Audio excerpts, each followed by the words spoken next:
اور عیسیٰ علیہ السلام کی کیا حالت تھی، کوئی دنیا نہیں رکھی، کوئی دنیا، یہاں تک ایک پیالہ رکھا تھا پانی پینے کا، اسی میں کھانا کھاتے اسی میں پانی پیتے۔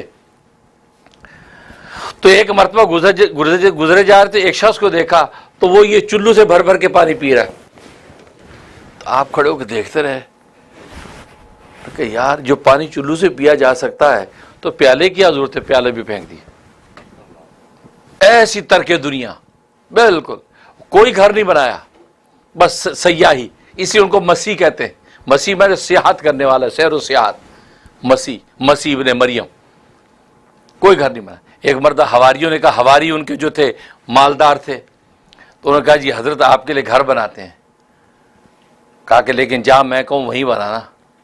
ان کے جی ٹھیک ہے، چلو، چل پڑے، چلتے دریا کے کنارے پہ آ گئے۔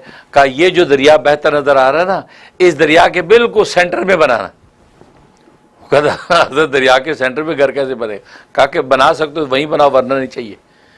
نہیں حضرت وہاں تو بن نہیں سکتا، ہم بنائیں گے گر جائے گا، بنائیں گے گر جائے گا، یہ تو وہاں ٹھہرے گا ہی نہیں۔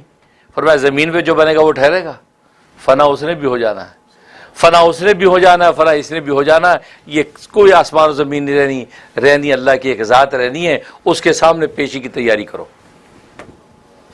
گھر نہیں بنایا۔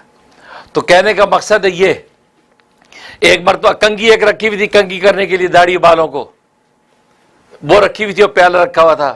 تو کنگھی کا کیا ہوا، چلے جاتے ایک شخص کو دیکھا، اسے ایک تالاب سے وضو کیا، وضو کرنے کے بعد انگلیوں سے کنگھی کر رہا ہے، انگلیوں سے کنگھی کر رہا ہے۔ تو کھڑے دیکھتے رہے، کہا کہ کمال ہے، جب انگلیوں سے کنگھی ہو سکتی تو کنگھی کی کیا ضرورت ہے، کنگھی پھینک دی۔